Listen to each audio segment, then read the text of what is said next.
बिहार में बदहाल स्वास्थ्य व्यवस्था और बेलगाम विधि व्यवस्था को लेकर के ये प्रेस कॉन्फ्रेंस आप लोगों को बुलाया गया है। और आप सब लोग जान रहे हैं कि बिहार के स्वास्थ्य मंत्री मंगल पांडे जी ने ऐसा ग्रहण लगाया है बिहार के स्वास्थ्य व्यवस्था पर कि लोगों का सर दर्द का भी इलाज नहीं हो पा रहा है। और ये मंगल पांडे नहीं बल्कि अमंगल पांडे है।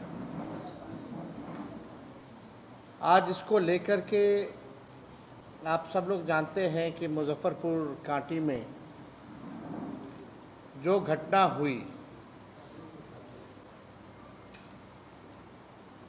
मुजफ्फरपुर के कुर्दी में जो घटना हुई, उसके बाद जिस प्रकार से उनके परिजनों का मृतक जो बच्ची थी, उनके परिवार का जो शिकायत कि चरमराया स्वास्थ्य व्यवस्था को लेकर के उन्होंने पोल खोला और ये पूरे बिहार में ये स्थिति बनी हुई है। हम लोग पक्ष हैं, विपक्ष है, सरकार है, लेकिन बिहार के भविष्य के साथ खिलवाड़ नहीं होनी चाहिए। एक सकारात्मक राजनीति होनी चाहिए और सकारात्मक राजनीति में हम लोग अपेक्षा करते हैं कि सभी लोग जो हैं बिहार के लोगों के लिए काम करें।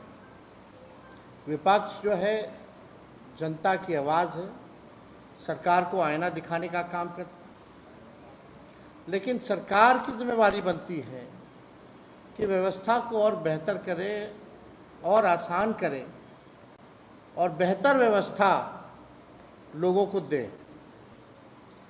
लेकिन 20 साल से ये एनडीए की सरकार केवल हमको गाली देना, लालू जी को गाली देना। आप दीजिए गाली, ज़ोर ज़ोर से दीजिए, हमें उसकी चिंता नहीं है, लेकिन जब आपका नकारा सिस्टम, भ्रष्ट सिस्टम जो आपने 20 साल तक नहीं सुधारा, तो हम तो आवाज़ उठाएंगे। और आप सब लोगों के बीच हम आए हैं इसी को लेकर के कि स्वास्थ्य व्यवस्था जो है बिहार की, वो बीमार हो चुकी है। विभाग लाचार हो चुका है। हम 17 महीने सरकार में थे और 17 महीने जिस व्यवस्था को हमने सुधारा है, कुछ चीज़ें आप लोगों के समक्ष रखना चाहिए। अमंगल पांडे जी चुनौती देते हैं हमको, लेकिन उनके पास कोई जवाब नहीं। हमने तो चुनौती स्वीकार किया। आइए, कहाँ आना है, समय बता दो, जगह बता दो, पूरे ढंग से हम लोग डिबेट करेंगे, एक सकारात्मक डिबेट करेंगे। लेकिन उसके बाद से ना उन्होंने तारीख बताया ना समय बताया। 17 महीने की जो हम लोगों की सरकार थी, आप सब लोगों को पता था कि हम लोगों ने मिशन 60 की शुरुआत की, मिशन बुनियाद की शुरुआत की और ये सुनिश्चित कराया कि जितने भी अस्पताल हैं, साफ सफाई, स्वास्थ्यकर्मी, नर्सों और चिकित्सकों की उपलब्धता इस मिशन के ज़रिए हम लोगों ने कराने का काम किया। आपको पता होगा, एक रेफरल पॉलिसी हम लोग लाए थे। क्या उस रेफरल पॉलिसी का इम्प्लीमेंटेशन हो रहा है? हम लोग चाहते थे कि जिला में ऐसी व्यवस्था हो ताकि उनको बहुत अति गंभीर मसला हो तभी जो है उसको रेफर किया जाए, और उसके लिए एक पॉलिसी बनाई गई थी। तो जो घटना कुर्दी का हुआ, मुजफ्फरपुर में पहले इलाज हुआ, फिर पटना रेफ़र किया गया। पटना रेफ़र किया गया तो 4-5 घंटे लगे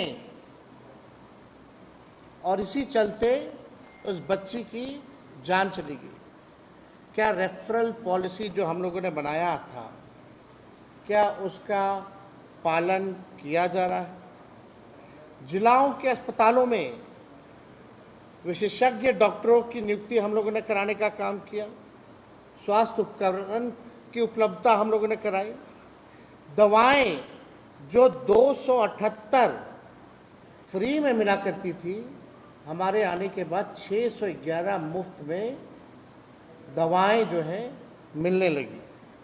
और यही नहीं, जो लापरवाह डॉक्टर थे, देश के इतिहास में किसी राज्य में एक साथ 700 डॉक्टर का बर्खास्त किसी और सरकार ने नहीं किया, बल्कि वैसे डॉक्टर जो 10 साल से 5 साल से जो अस्पताल नहीं आते थे, काम पे नहीं आते थे, उसको ले जाकर के कैबिनेट से हमने 700 डॉक्टरों को हमने जो है बर्खास्त करने का काम किया। आज क्या व्यवस्था है, आपको ऑन रिकॉर्ड बताएंगे कि क्या इन लोगों का सिंडिकेट है, इन लोगों का माफिया कैसे स्वास्थ्य विभाग में चलता है, किस प्रकार से रिटायर्ड डॉक्टरों को रखा जाता है और उनसे काम लिया जाता है। हमारे पास कई उदाहरण भी है। लेकिन उससे पहले हम लोगों ने पब्लिक हेल्थ कैडर लाया था, जिसमें 1,60,000 लोगों की बहाली होनी थी।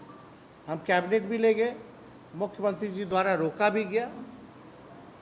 लेकिन अब क्या हो रहा है, क्यों नहीं पब्लिक हेल्थ कैडर को लागू किया जा रहा है, जहां डॉक्टरों की, नर्सों की, स्टाफों की, सबकी भर्ती होनी थी, ताकि कोई चीज़ में कमी ना रहे, मरीजों को इलाज हो जाए, चाहे टेक्नीशियंस हों, उनकी उपलब्धता हो, नर्सेज, डॉक्टर्स, जो भी ज़रूरत की चीज़ें अस्पताल में होनी थी, उसके लिए हम लोगों ने पब्लिक हेल्थ कैडर लाने का काम किया। लेकिन ये नकारा सरकार को कोई मतलब नहीं है कि भर्ती जो है वो कराया जाए। कितना पद का सृजन हम लोगों ने कराया स्वास्थ्य विभाग में, सब लोगों को पता है। अब आप देखिएगा कि कल एक एक्शन लिया गया है, और एक्शन में एक डॉक्टर जो है, उनको डॉक्टर अभिजीत को जो है बर्खास्त किया गया है। अब हमारे पास ये चिट्ठी है, जब हम पीएमसीएच गए थे छापा मारने, जब स्वास्थ्य मंत्री बने थे, तो औचक निरीक्षण जब हमने किया था पीएमसीएच का, वो तारीख क्या है, 6 सितंबर 2022। और 6 सितंबर 2022 जब अस्पताल हम पहुंचे थे, जो कमियां पाई गई थी पीएमसीएच में, उस समय हमने डॉक्टर अभिजीत को हटाया, स्पष्टीकरण मांगा गया और प्रपत्र क गठित किया गया, और उनके जगह पर डॉक्टर सरफराज का अपॉइंटमेंट हम लोगों ने कराया। और हमारी सरकार गई और डॉक्टर अभिजीत को मंगल अमंगल पांडे जी ने फिर लाया, जो लापरवाह डॉक्टर है, जिस पे हमने कार्रवाई की थी। हमारी सरकार हटने के बाद फिर से उसी डॉक्टर को लाया गया है। और आपको बता दें कि उस डॉक्टर को लाया गया क्योंकि ये व्यक्ति जो है प्योर आरएसएस का व्यक्ति है। और यही नहीं, कल केवल कार्रवाई की गई है लिपापोती के लिए। फिर से ये वापस आने वाले हैं जब मामला ठंडा आ जाएगा तो। और ये पूरा प्रकरण किसको बचाने के लिए किया जा रहा है?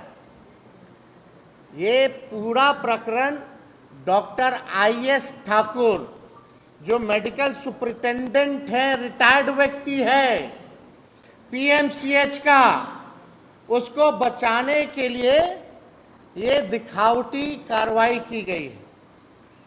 डॉक्टर आईएस ठाकुर 31 जनवरी 2024 को रिटायर्ड हो गए और महागठबंधन की सरकार गिरी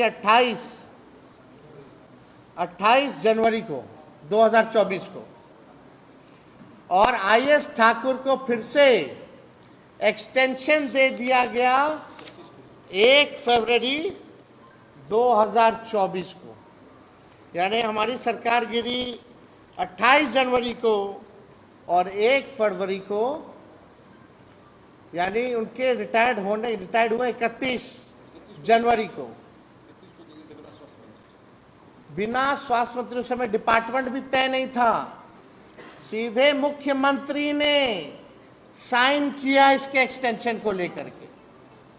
और ये इसलिए हो रहा है, आपको हम बता दें, क्योंकि जब तक 5,000 करोड़ का पीएमसीएच बिल्डिंग बनेगा, जब तक बनता रहेगा, किसी की मजाल नहीं है आईएस ठाकुर को बदल सके। ये आप नोट कर लीजिएगा।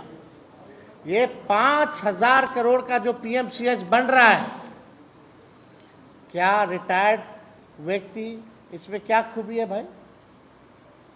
इनके अलावा कोई पीएमसीएच ही नहीं चला सकता? और कोई काबिल लोग नहीं है क्या इनके अलावा कि जो है पीएमसीएच चला सके? तो ये पूरा जो कवायद आप देखिएगा, ये पूरा कवायद इनको बचाने के लिए चल रहा है। अब हमारे पास देखिए प्रमाण भी है।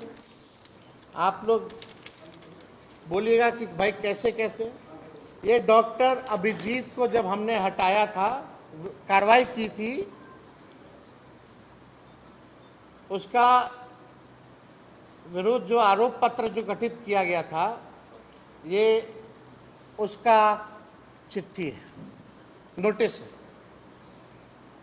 सारा एविडेंस के साथ हम लोग जो है बात कर रहे हैं।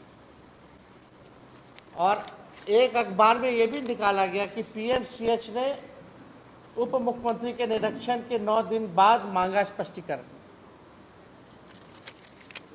आप देखिएगा, अब ये डॉक्टर सरफराज का अपॉइंटमेंट, जब डॉक्टर अभिजीत को हटा करके डॉक्टर सरफराज को जब हमने रखा था, तो इसका अपॉइंटमेंट भी है। और तीसरा, जो आईएस ठाकुर को एक्सटेंशन मिला, जो डायरेक्ट मुख्यमंत्री जी से कराया गया था, ये उसका भी नोटिफिकेशन हमारे पास। अब अभिजीत जी के खिलाफ जो आरोप पत्र है, ये सारा जो नोटिस है हम आप लोगों को उपलब्ध भी करा देंगे कि ये सिस्टम जो है कैसे जो है चल रहा है। ये बदहाल व्यवस्था, मतलब आप समझिए कि मंगल पांडे जी ने अमंगल कर दिया। ये बंगाल के बीजेपी के प्रभारी भी हैं, बिहार में कम ध्यान है, अब बंगाल में ज़्यादा नेता विरोधी बन करके वहाँ ज़्यादा गाली देने का काम करते हैं। वहाँ की सरकार को अपना काम नहीं देख रहे, अपनी जिम्मेदारियों को नहीं देख रहे। बिहार कम, बंगाल ज़्यादा। ये पूरा ये कॉकस सिस्टम भ्रष्ट लोगों का, रिटायर्ड लोगों का बिहार में चलाया जा रहा है। जब हम कार्रवाई कर रहे थे, आपको भी पता है, एनएमसीएच में जब हम गए थे डेंगू के समय, वहाँ के एक डॉक्टर को पता नहीं था कि भाई डेंगू वार्ड, मेडिकल सुपरिटेंडेंट जो थे वहाँ के, उनको ये नहीं पता था डेंगू वार्ड कहाँ है। हमने जब कार्रवाई की तो पूरा एसोसिएशन हमारे खिलाफ था, लेकिन हम झुके नहीं, कार्रवाई किए। और हमारे हटते ही वही व्यक्ति एनएमसीएच में वापस आ गया, चाहे पीएमसीएच हो, एनएमसीएच हो। जिन जिन लोगों पे हम लोगों ने कार्रवाई की, वो पुराना सब लोगों को सरकार हटते ही 1-2 दिन भी नहीं, मंत्री का विभाग भी तय नहीं हुआ, मुख्यमंत्री से सब लोग जाके करा लिया। इतना भी विलंब नहीं था। ये सारा काम कराया। तो ये स्वास्थ्य विभाग पे ये जवाब देना चाहिए इन लोगों को कि जो बातें हम रख रहे हैं वो सत्य है कि नहीं है, इनको जवाब देना होगा। लोग बेबस हैं, किसी से भी पूछे, लोगों को पीएमसीएच हो, आईजीएमएस हो, बेड नहीं मिलता है। बिहार को बर्बाद कर देने का काम किया है।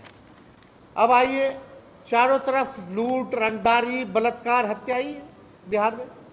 पूर्णिया हो, सीतामढ़ी हो, भागलपुर हो, अकेले मुजफ्फरपुर में अनेक बलात्कार की घटनाएं, बल्कि हत्या की जाती है बलात्कार के बाद। बक्सर में 10 से अधिक हत्याएं, छपरा में विगत 4-5 दिनों में 14 से 15 हत्याएं, आरा में गोली मार में 3 लोगों की हत्याएं, कल भी आरा में 2 लोगों की हत्याएं हुई, छपरा में 2 की हत्या हुई, बक्सर में 3 की हत्या हुई। अब एनसीआरबी का आंकड़ा देखिए, एनसीआरबी का आंकड़ा के अनुसार 2005 के बाद यानी 20 साल में बिहार में नीतीश राज में 65 पुलिस। मुजफ्फरपुर बालिका गृह कांड का क्या हुआ? आज वैसी घटनाएं कितना बालिका गृह में हो रहा है, इसमें सरकार को जवाब देना चाहिए। इस निर्मम, निकम्मी और नकारा सरकार की संवेदना शून्य हो चुकी है। और ये सारा डीके टैक्स जो है, ये सब उसी ग्रुप के लोग हैं। जितना ट्रांसफ़र, पोस्टिंग, भ्रष्ट अधिकारी, या जो अभी फ़िलहाल में जो ट्रांसफ़र पोस्टिंग हुआ है, ये डीके टैक्स, यानी सीएम हमारे रिटायर्ड अधिकारी जो हैं, वो पूरी तरीके से बिहार को चला रहे हैं। यानी ये सब जितने लोग हैं, आईएएस ठाकुर हो, फलना हो, चिल्ला हो,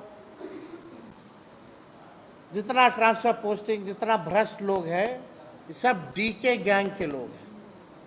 ये स्थिति जो है पूरे बिहार में हो चुकी है। तो आज हमको लगा कि ये जो झूठा जो कार्रवाई अमंगल पांडे जी ने किया है, इसका पर्दाफाश जो है किया जाए। आखिर क्यों नहीं आईएएस ठाकुर को निकाला गया, और जिस पे हमने कार्रवाई की थी वो वापस कैसे आ गया? फिर दिखावटी कार्रवाई के लिए आप उसको बाहर कर रहे हो। असल में ये पूरा खेल आईएएस ठाकुर को बचाने का है। और संबंधित आप लोगों का कोई सवाल होगा तो आप लोग पूछ सकते हैं। डॉक्टर अभिजीत पर हत्या का केस होना चाहिए। इस मसले पर डॉक्टर जो अभिजीत हैं या डॉक्टर आईएएस ठाकुर इस पर हत्या का केस होना चाहिए। ये एक तरह से बच्ची तो अच्छी स्थिति में थी। हम तो खुद परिजनों से मिले, परिजनों का कहना है बच्ची अच्छे से कम्युनिकेट भी कर रही थी मुजफ्फरपुर तक। मुजफ्फरपुर से पढ़ने सब लोग डीके गैंग के लोग हैं। अरे आप बताओ ना, सरकार हमारी गई और अधिकारियों का ट्रांसफर हो, पोस्टिंग हो 24 घंटा पहले।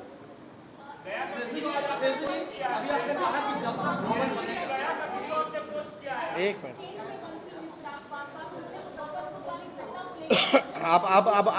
आप ये विषय इससे संबंधित नहीं, जो अब आप देखिए, सरकार में कौन लोग हैं?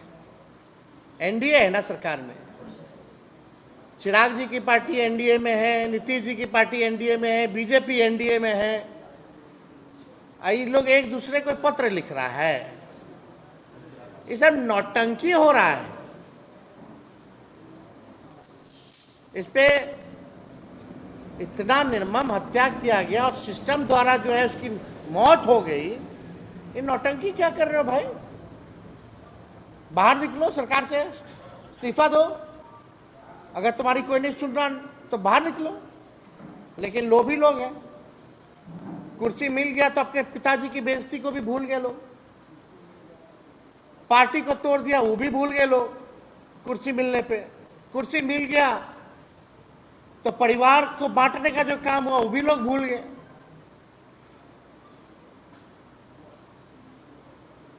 ये चिट्ठी क्या होता है?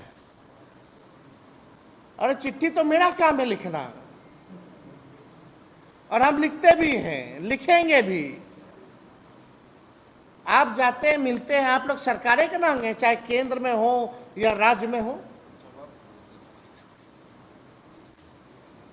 लेकिन आप बताओ मुख्यमंत्री जी क्या उस चिट्ठी का जवाब देंगे क्या?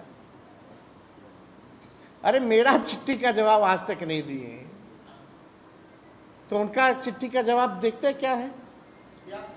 चिराग पासवान जी, अगर मुख्यमंत्री आपको 24 घंटा में चिट्ठी ना लिखें तो आप क्या कीजिएगा? नहीं लिखेंगे तो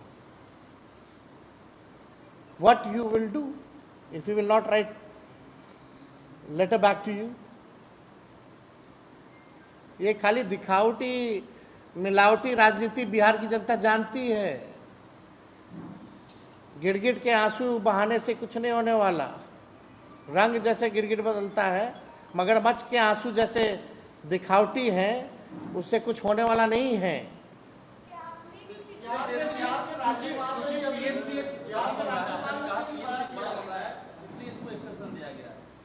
हाँ भाई, हाँ कौन? आयुष ठाकुर सुपरिटेंडेंट है, सारा हिसाब किताब उन्हीं को ना देखना होता है भाई। उनके कैंपस का बिल्डिंग बन रहा है ना। Who is the head of PMCS? Tell me. अब आप तो होशियार हैं, हाँ, चॉकलेट के लिए अब पता नहीं, अब जो छापा मरवाइए, रिटायर्ड इंजीनियर क्या मरता है ना, मरवाइए, पता चल जाएगा। सब डीके गैंग का लोग मारता है। चलिए, थैंक यू। चाय पी के जाइएगा।